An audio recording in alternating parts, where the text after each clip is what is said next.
On my way home, I pull into Merritt's to fill up the tank.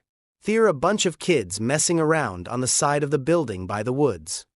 A girl laughs. I stop pumping the gas. I haven't heard it in a long time, but I know that laugh. Fists clenched, I stride toward the side of the building, my boots sinking into the gravel. Please let me be wrong. I come around the corner to find Jess angled up against the concrete block wall, smoking a cigarette. She's wearing skin-tight jeans, Noodle's favorite unicorn t-shirt, which barely covers Jess's chest, and my flannel slung low around her hips. A boy with stringy black hair gawks up at me. Oh shit. The kids take off running into the woods. I grab Jess's arm, whipping her around.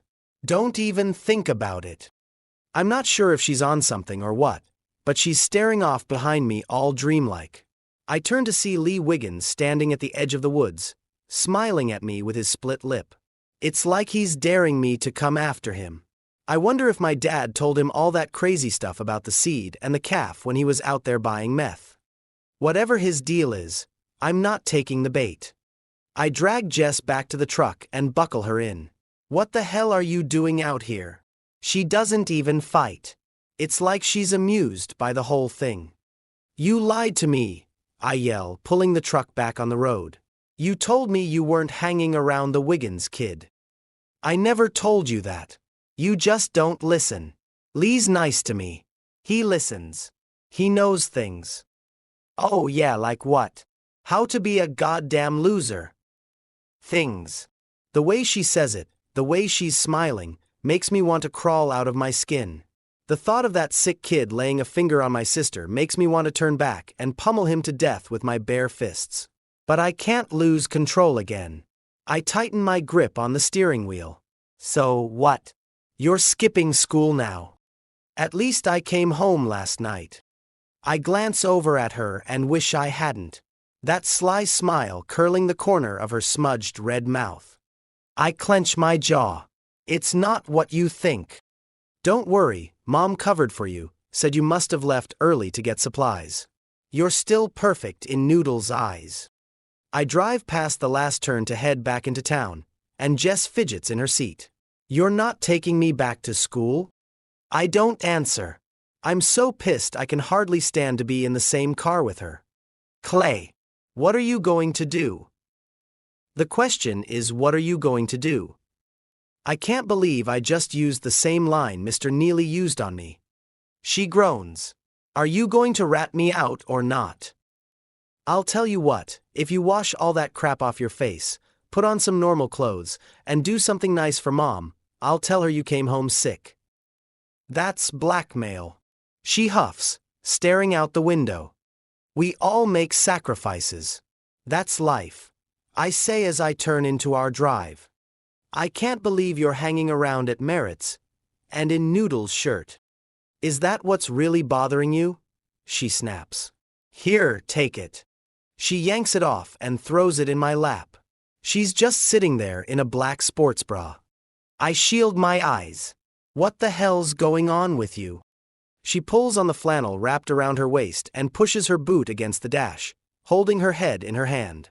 What does it even matter? I look over at her, remembering a time when everything was a lot simpler. We were just kids lying in the wheat, watching storms roll past, seeing who could hold out the longest before running back to the house. She was always braver than I was. I pull up in front of the house and turn off the engine. Taking in a deep breath, I say, "It matters. To me." We sit there in silence. I know about the school, Jess says almost under her breath. What? My throat goes dry. She leans over and pulls a letter from her backpack. It's already been opened. I grab it out of her hands and read it. We are pleased to inform you that Natalie Tate has been accepted into the All Saints Academy for the following academic year. Please remit the full deposit by November 1st.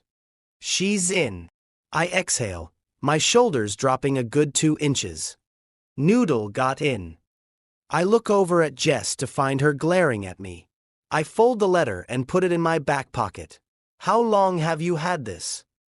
A few days. You know, just because you're pissed about your own life, don't take it out on Noodle. She's got a good shot at getting out of here. Making something of her life. And I don't. She picks at her already mutilated cuticles. Am not saying that. I let out a frustrated sigh. But you've done nothing to show me any different.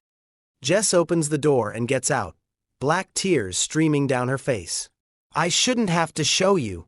You should just know. I want to go after her, tell her I'm sorry, but I can't. I can't deal with one more thing.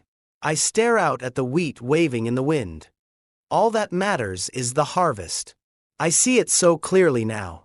All of this with the Preservation Society, Miss Granger, Tyler, Ollie. It was just a giant distraction I made up to avoid reality. I have 44 acres of untilled wheat. This is my reality. Finishing the last harvest is the only thing that will help us now. Save me.